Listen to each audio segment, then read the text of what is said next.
మీరంటే మాకు అపారమైన గౌరవం ఉంది స్పీకర్ గారు, గౌరవనీయులు పెద్దలు, మీరంటే మాకు అపారమైన గౌరవం ఉంది.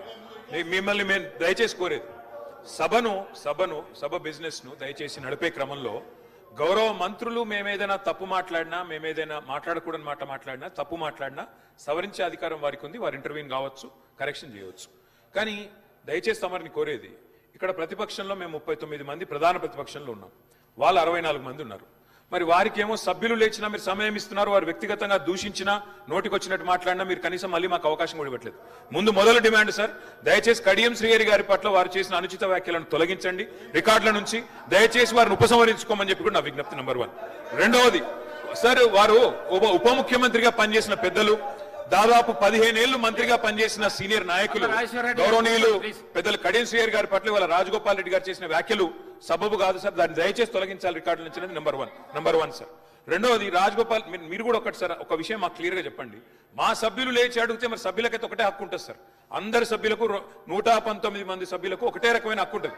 మా సభ్యులు అడిగితేనేమో మైకు రావడం లేదు, మరి వాళ్ళ అవతల వైపు ట్రెజరీ బెంచెస్ లోంచి సభ్యులు అడిగినా మైక్ ఇస్తున్నారు, ఎప్పుడు అడిగినా మైక్ ఇస్తున్నారు, వాళ్ళని మాట్లాడమని మీరే మరి మోటివేట్ చేస్తున్నారు. దయచేసి నా విజ్ఞప్తి మీతోని, అందరు సభ్యులను ఒకటే ఘాటను ఒకటే పద్ధతిలో చూడాలి తప్ప ఈ రకంగా చూడడం ఇది భావ్యం కాదు కదా సార్. మీరు కూడా దయచేసి ఈ విషయంలో పునరాలోచించాలని విజ్ఞప్తి. ముందు రాజగోపాల్ రెడ్డి గారు మాట్లాడిన మాటలను దయచేసి మరి రికార్డుల నుంచి తొలగించాలని మిమ్మల్ని కోరుతా ఉన్నా అధ్యక్ష. వారు కూడా ఉపసంహరించుకుంటే వారి గౌరవం దక్కుతుంది. అట్లా మాట్లాడడం ఒక సీనియర్ దళిత నాయకుడి పట్ల, ఒక సీనియర్ దళిత మంత్రి పట్ల, గతంలో 15 ఏళ్లు మంత్రిగా పనిచేసిన పెద్దల పట్ల ఆ రకంగా మాట్లాడడం వారికి మంచిది కాదు. ఉపసంహరించుకోమనండి, లేదా మీరైనా రికార్డుల నుంచి తొలగించాలనేది డిమాండ్. రెండవ మాట అధ్యక్ష, ఇందాక నాకు మీరు మైక్ ఇవ్వలేదు, ఇప్పుడు ఇచ్చినారు అనుకుంటున్నాను, దానికోసమే. ఇందాక పొన్నం ప్రభాకర్ గారు మాట్లాడినప్పుడు నేను వారంటే నాకు గౌరవం ఉంది అధ్యక్ష. పొన్నం ప్రభాకర్ గారు నేను 2009 నుంచి కలిసి పనిచేసిన సహచరులు. ఆనాడు వారు ఎంపీగా, నేను ఎమ్మెల్యేగా మొదటిసారి గెలిచినాం, అప్పటి నుంచి కలిసి పనిచేసినాం.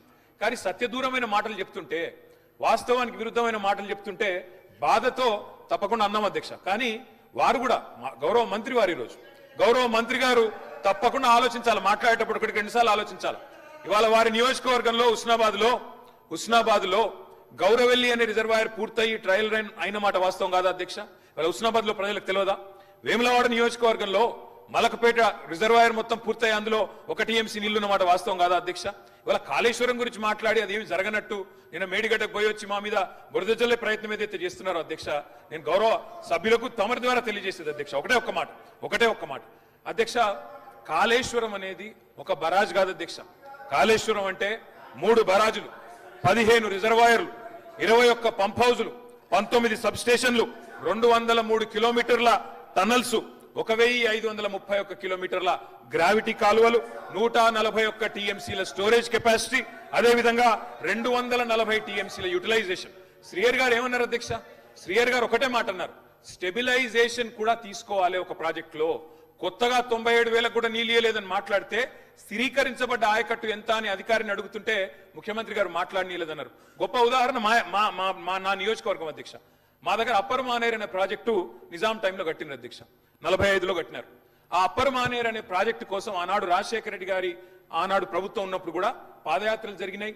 దాన్ని ఎప్పటికప్పుడు స్థిరీకరించాలని నింపాలనే ప్రయత్నాలు జరిగినాయి. కానీ ఎప్పుడు నింపబడ్డది అధ్యక్ష? మొత్తానికి మల్లన్న సాగర్ కట్టిన తర్వాత, మల్లన్న సాగర్ నుంచి వచ్చే కాలువ ద్వారా ఎప్పుడైతే కూడవెల్లిలోకి నీళ్లు వచ్చినాయో, కూడవెల్లి వాగులోకి, ఈ రోజు ఏప్రిల్లో ఎర్రటి ఎండల్లో కూడా మా మిడ్ మానేరు, మా అప్పర్ మానేరు ఎండుతున్న మాట వాస్తవమా కాదా? మా కరీంనగర్ జిల్లా శాసనసభ్యులు వారికి తెలుసు అధ్యక్ష, శ్రీధర్ బాబు గారికి, పొన్నం ప్రభాకర్ గారికి. అందుకే ఆ బాధతోనే మేము చెప్పింది, గౌరవెల్లి అయినా, మలక్పేట్ రిజర్వాయర్ అయినా, అదే విధంగా మా అప్పర్ మానేర్ అయినా, స్థిరీకరించబడ్డ సింగూర్ అయినా, స్థిరీకరించబడ్డ నిజాం సాగర్ అయినా, SRSP పునరుజ్జీవమైనా, ఇవన్నీ కూడా కాళేశ్వరం ద్వారా జరిగిన మాట వాస్తవం అధ్యక్ష. అందుకే గౌరవ మంత్రి గారిని, ప్రభాకర్ గారంటే నాకు గౌరవం, ఎందుకంటే ఉద్యమ సహచరుడు.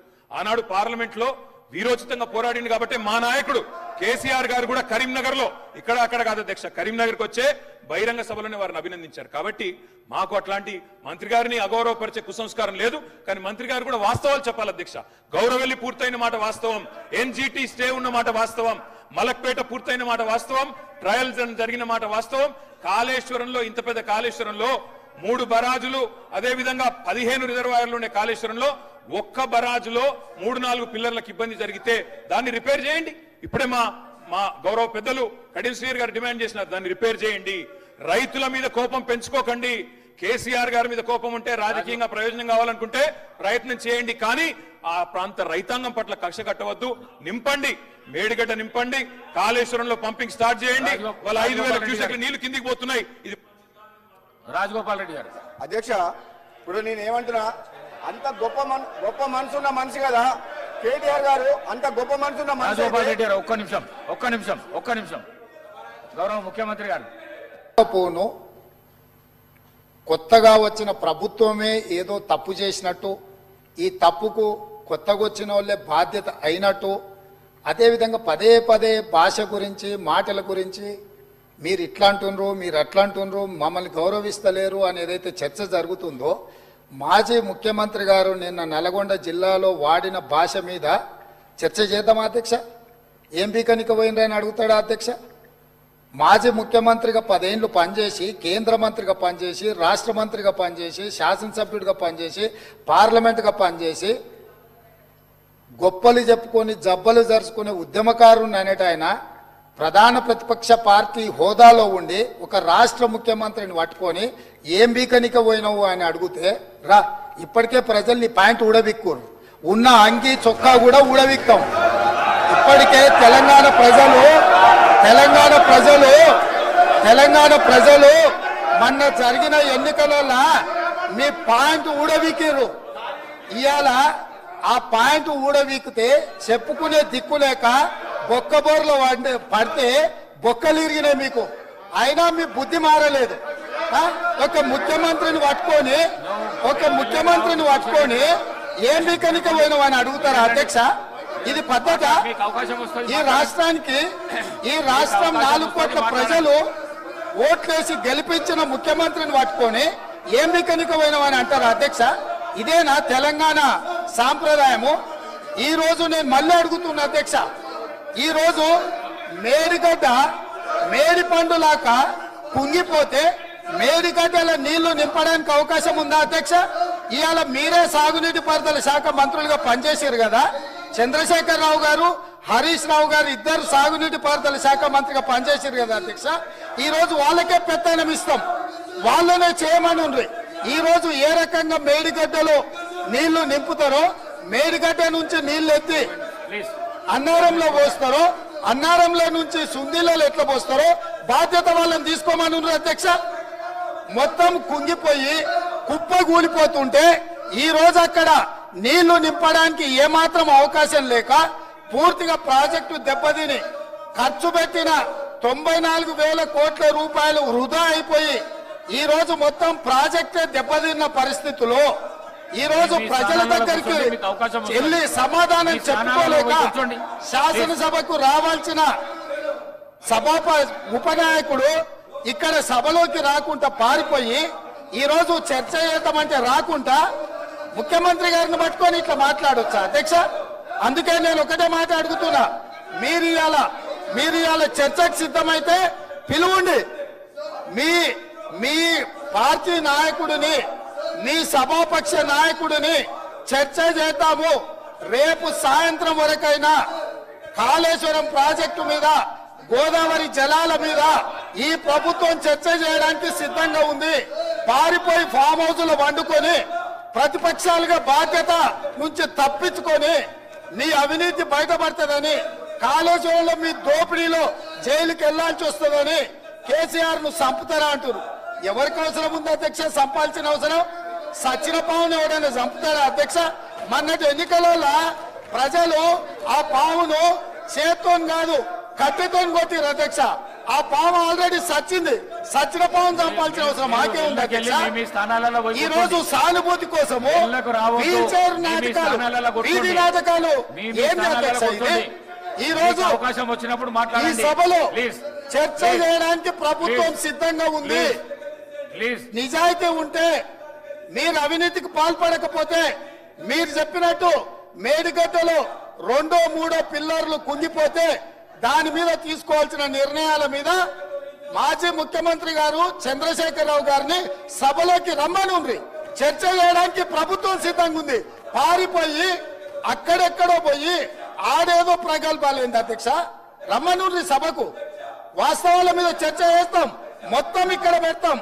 ఇవాళ ఆయన తప్పించుకుంటాడు, ఈయన వచ్చి ఈడ కొత్త మాటలు చెప్తాడు ఈడ. కాబట్టి అధ్యక్ష, దీని మీద ఇప్పుడు జరుగుతున్న చర్చ దేని మీద జరుగుతుందో ఆ విషయం మీద చర్చించమని ఉంది. ఎట్లాగూ సాగునీటి ప్రాజెక్టుల మీద శ్వేతపత్రం పెట్టడానికి మా ప్రభుత్వం సిద్ధంగా ఉంది. మీరు ఏమేమి విషయాలు ఉన్నాయో, ఏమేమి చర్చ చేయదలుచుకుందో మొత్తానికి మొత్తం శ్వేతపత్రం సందర్భంగా చర్చ చేద్దాం. లేదు కాళేశ్వరం మీద మీరు చర్చ అంటారా, దానికోసం ప్రత్యేకంగా తమ సమయం కేటాయించండి. కాళేశ్వరం మీద చర్చ చేయడానికి మేము సిద్ధంగా ఉన్నాం అధ్యక్ష.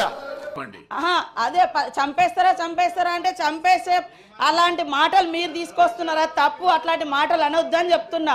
వాళ్ళ సమస్యల గురించి కాంగ్రెస్ పార్టీ ఆ రోజు మేనిఫెస్టోలో పెట్టేటప్పుడు ఆటో యూనియన్ల వాళ్ళతో కూడా డిస్కస్ చేసి పెట్టడం జరిగింది. వాళ్ళకు కొన్ని రాయితీల గురించి మాట్లాడడం జరిగింది. పేదింటి మహిళలు బస్ ఎక్కేటువంటి దాన్ని మీరు అబ్జెక్షన్ చెప్పడం అంటే ఇది ఎంతవరకు కరెక్ట్ అధ్యక్ష? ఇది ఎంతవరకు కరెక్ట్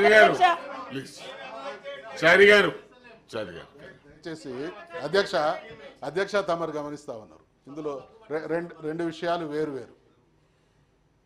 ఈ బస్సులు నడపడాన్ని బీఆర్ఎస్ వాళ్ళు ఎక్కడన్నా ఏ సందర్భంలోనైనా అబ్జెక్షన్ చెప్పిందా అధ్యక్ష?